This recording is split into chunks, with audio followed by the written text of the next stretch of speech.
Nizamabad sugar factory తెరిపిస్తామని పసుబోర్డు వచ్చేలా చేస్తామని CM Revanth Reddy చెప్పారు. 15 ఆగస్టులోగా 2 లక్షల రూపాయల రైతు రుణమాఫీ చేస్తా అని బాసర సరస్వతి మందిరం మీద ఒట్టేసి చెబుతున్నా అని ఉద్వేగంతో చెప్పారు. ఈ ప్రభుత్వం రైతులదని రుణం తీర్చుకుంటామని అన్నారు. ఆ దెబ్బతోని నాకు పిసిసి అధ్యక్ష పదవి వచ్చింది. నిజామాబాదు రైతుల ఆశీర్వాదంతో అధిష్టానానికి నమ్మకం వచ్చింది. ఆనాడు పిసిసి అయినా ఈనాడు తెలంగాణ రాష్ట్రానికి ముఖ్యమంత్రి అయినా. ఒకవేళ 2018 డిసెంబర్లో ఎమ్మెల్యేగా ఓడకపోయినుంటే ఎమ్మెల్యే గెలిస్తే ఈయన్నే మడుగులో చంద్రశేఖరరావుతో కొట్లాడుకుంటూ ఈయన్నే ఉండిపోతుంటేనేమో. కానీ ఒక్కొక్కసారి అదృష్టం ఓటమిని కూడా గెలుపుకు పునాదులేస్తుంది. 2018 ఓటమి 2023 డిసెంబర్లో ముఖ్యమంత్రి కావడానికి ఉపయోగపడ్డది. మిత్రులారా, నేను ఎందుకు ఈ ఉదాహరణ చెప్తుంటా అంటే, మొన్న జరిగిన ఎన్నికల్లో జీవనాన్న ఎమ్మెల్యే ఓడిపోయింది దురదృష్టం కాదు, అదృష్టమే. బీజేపీ మిత్రులకు దేవుడు గుడిలో ఉండాలి, భక్తి గుండెల్లో ఉండాలి. మిత్రులారా, దేవుడు గుడిలో ఉండాలి, భక్తి గుండెల్లో ఉండాలి. పోలింగ్ బూతుల డబ్బాలల్లో కాదు మిత్రులారా. మీరు చేసే వ్యాపారం, మీ రాజకీయ వ్యాపారం, మీ స్వార్థం ఈ దేశ ప్రజలకు అర్థమైతలేదని అనుకోకండి. ఇంత దుర్మార్గం, ఇట్లాంటి ఆలోచన ఈ దేశానికి మంచిది కాదు. మన పెద్దలు డాక్టర్ బాబాసాహెబ్ అంబేద్కర్ ఈ దేశానికి రాజ్యాంగం ఇచ్చింది. ఒక సెక్యులర్, ఒక మత సామరస్యంతో కూడుకున్న పరిపాలనను అందించడానికి అవకాశం ఇచ్చారు. కేవలం మీరు గెలవడం కోసం ఇట్లాంటి కుట్రలు కుతంత్రాలు చేయడం ఈ దేశానికి మంచిది కాదు. ఇట్లాంటి ఆలోచన మానుకోండి. రాముడు మీకే కాదు, మాకు రాముడే. మా ఇంట్లో కూడా మేము రాముడిని కొలుస్తాం, విష్ణుని కొలుస్తాం, కృష్ణుని కొలుస్తాం. ఎంతోమంది దేవతలు ఉన్నారు. ఊర్లూర్ల పోసమ్మ, మైసమ్మ, ఎల్లమ్మ, ఎంతోమంది దేవతలు ఉన్నారు.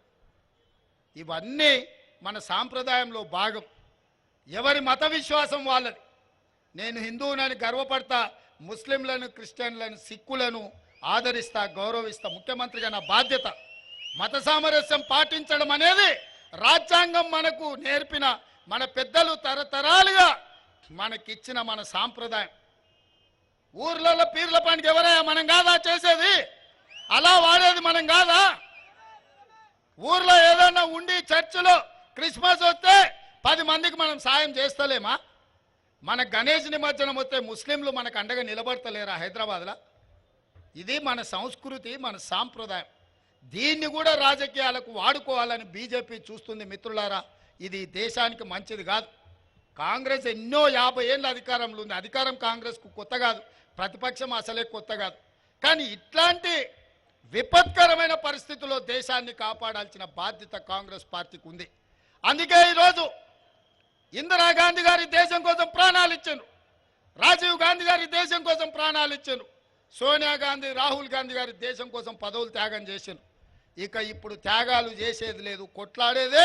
ఈ దేశానికి రాహుల్ గాంధీని ప్రధానమంత్రిని చేసేదే అని చెప్పి నేను ఈ సందర్భంగా తెలియజేస్తున్నా. మిత్రులారా, ఇక్కడ పెట్టిన స్పైసెస్ బోర్డును అదే పసుపు బోర్డు అని నమ్మించే ప్రయత్నం చేసిండు, బుకాయించే ప్రయత్నం చేసిండు. గిదే గది, గదే గిది అని. నేను అడగదలుచుకున్న మిత్రుడు ధర్మపురి అరవిందును, గ్రామాలలో బట్టలు ఉత్కనికే రిన్ సబ్ అని ఉంటుంది. ఈ రిన్ సబ్కు డూప్లికేట్ కింద సేమ్ అట్లనే ఉంటుంది రన్ సబ్ అని ఒకటి వచ్చింది. ఏమయ్యా మిత్రమా అరవిందు, పసుపు బోర్డుకు స్పైసెస్ బోర్డుకు తేడా తెలియనోళ్ళనే మా రైతులు. ఆకాశం ఇంకా ఇట్లా చూడకుంటేనే మబ్బులు ఎప్పుడైతాయో, మేఘాలు ఎప్పుడు కమ్ముకుంటాయో, వాన ఎప్పుడు కురుస్తుందో, పసుపు ఎప్పుడు వేయాలో, కందులు ఎప్పుడు పండించాలో, మిర్చి ఒడ్లు ఎక్కడ వేయాలో, ఏ భూములు వేయాలో తెలిసిన వాళ్ళు మా నిజామాబాద్ జిల్లా రైతులు. వెనకటికి ఎవడనంట తాతకే దగ్గు నేర్పిండట. ధర్మపురి గారు ఇవాళ మా నిజామాబాదు రైతులకు బోర్డుల గురించి చెప్తున్నాడు. ఒకవేళ నిజామాబాదు రైతుల గురించి తెలుసుకోవాలంటే అరవింద్, 2019 ఎన్నికల్లో నామినేషన్లు వేసి అందులో 80 మంది ఎన్నికల క్షేత్రంలో నిలబడి 100 రోజుల్లో చక్కెర కర్మాగారం తెరుస్తా అని మాట ఇచ్చి మోసం చేసిన కల్వకుంట్ల కవితను, కల్వకుంట్ల చంద్రశేఖరరావును 100 మీటర్ల గోతి తీసి పాతి పెట్టి మళ్ళా మొక్క మొలవకుండా మొత్తం కాంక్రీట్ చేసి పెట్టారు. ఆ దెబ్బకు 2024లో కల్వకుంట్ల కవిత గారు ఎన్నికల్లో పోటీ చేయడానికే భయపడ్డారు.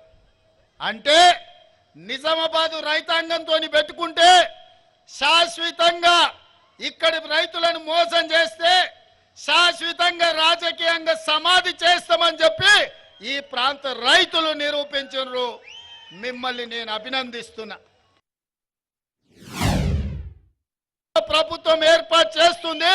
పెద్దలు జీవన్ రెడ్డి గారిని కేంద్ర వ్యవసాయ మంత్రిగా పెద్దలు జీవన్ రెడ్డి గారిని ఈ తెలంగాణ రాష్ట్రంలో కేంద్ర స్థాయిలో ఆనాడు జైపాల్ రెడ్డి గారు ఉన్నారు. కేంద్రంలో పెద్ద పెద్ద మంత్రి పదవులకు వన్నె తీసుకొచ్చింది జైపాల్ రెడ్డి గారు. పెద్దలు కీర్తిశేషులు పివి నరసింహారావు గారు పేరు తెచ్చిండ్రు ఈ ప్రాంతానికి, ఈ దేశానికి. ఇవాళ స్థాయిలో గౌరవం ఉన్న వాళ్ళు, ప్రజలకే అంకితమైన వాళ్ళు, సమస్యల పట్ల అవగాహన ఉన్నవాళ్ళు, రైతాంగాన్ని ఆదుకునే మనసున్న నాయకుడి తెలంగాణ రాష్ట్రంలోనే లేడు. అది ఒక్క జీవనన్న మాత్రమే. అందుకే సోనియా గాంధీ గారిని, మల్లికార్జున్ ఖర్గే గారిని, రాహుల్ గాంధీ గారిని ఒప్పించి మెప్పించి నేను కేంద్ర వ్యవసాయ శాఖ మంత్రిగా జీవన్ రెడ్డి గారికి పదవిని తీసుకొచ్చే బాధ్యత నాది. మీ బిడ్డ మీకోసం కొట్లాడేటైనా ఎవరినో అడుగో, ఎవడో సంతకం పెట్టో ఏదో నిర్ణయం చేయాలని తిరగాల్సిన పని లేదు. ఆయననే సొంతంగా సంతకం పెట్టి మీ చెరుకు కర్మాగారం, మీ పసుపు బోర్డును సాధించి సంతకం పెట్టే సత్తా జీవన్ రెడ్డి గారికి పార్టీ ఇస్తుంది. మరి ఇది నిజం కావాలి అంటే జీవన్ రెడ్డి గారు నిజామాబాద్ పార్లమెంటుకు గెలవాలి మిత్రులారా. ఒక్కొక్కసారి ఓటమికి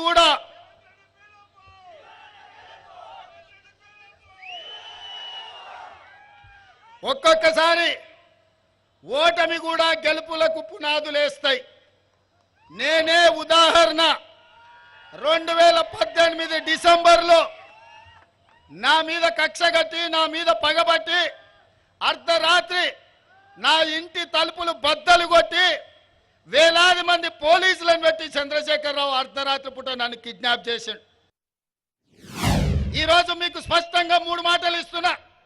మీ చక్కెర కర్మాగారం తెరిపించే బాధ్యత మాది, కాంగ్రెస్ ప్రభుత్వం అని చెప్పి నేను చెప్పదలుచుకున్నా. అదేవిధంగా పసుపు బోర్డు కేంద్ర ప్రభుత్వం ఇవ్వాలి. ప్రభుత్వం ఎన్డీఏ ఓడి ఇండియా కూటమి గెలిస్తే పసుపు బోర్డు జీవన్ అనే మంత్రిగా తీసుకొచ్చి మీకు ఇస్తాడు. లేకపోతే ప్రశ్నించే గొంతుకై మోడీ మెడల్ వంచి మీ పసుపు బోర్డు మా జీవన్ అన్న తీసుకొస్తాడు. నాది పూచి అని చెప్పి నా మిత్రులకు చెప్తున్నా. అదేవిధంగా నిన్న రైతు రుణమాఫీ గురించి మాట్లాడుతున్నారు, రైతు భరోసా గురించి మాట్లాడుతున్నారు. ఒరే సన్నాసులారా, తాతకు దగ్గు నేర్పాడు మా కథలు చెప్పకండి. వెనకటికెప్పుడో రైతు రుణమాఫీ మేము చేసినాం. రైతులకు బోనస్ ఇచ్చింది మేము. రైతులకు రుణమాఫీ, రైతులకు బోనస్ ఇచ్చిన మేము 100 రోజుల్లో 5 పథకాలు అమలు చేసే లోపల ఎన్నికల కోడ్ వచ్చింది. అందుకే ఇవాళ ఈ వేదిక మీద నుంచి మాట్లాడుతున్నా. బాసర సరస్వతి మందిరం మీద ఒట్టే చెప్తున్నా, 15 ఆగస్టు లోపల రైతాంగానికి 2 లక్షల రూపాయల రుణమాఫీ చేస్తుంది మా ప్రభుత్వం. నాది, మా మంత్రివర్గానికి బాధ్యత. మీ రైతులకు రుణమాఫీ చేసి మీ రుణం తీర్చుకుంటాం. ఈ ప్రభుత్వం మీది. మీరు కష్టపడి కొట్లాడి మీరు గెలిపిస్తే వచ్చిన ప్రభుత్వం. ఈ రైతాంగం కోసమే ఈ ప్రభుత్వం ఉన్నది. ఈ రైతాంగాన్ని ఆదుకునే బాధ్యత మాది. ఇదే కాదు, ఆనాడు కేసీఆర్ ఊరేస్తే ఊరేసినట్టే అని మిమ్మల్ని బెదిరించి ఆయన మాత్రం ఫామ్ హౌస్లో 150 ఎకరాలలో ఒడ్లు వండించుకుంటే బండారం బయట పెట్టి బట్టలు ఇప్పదీసి బజార్లో నిలబెట్టిన కేసీఆర్. ఆ రైతులకు నేను మాట ఇస్తున్నా, ఎంతైనా వరి పండించుకోండి, 500 రూపాయల బోనస్ అదనంగా ఇచ్చి మీ ఒడ్లు కొనే బాధ్యత మా ప్రభుత్వానికి.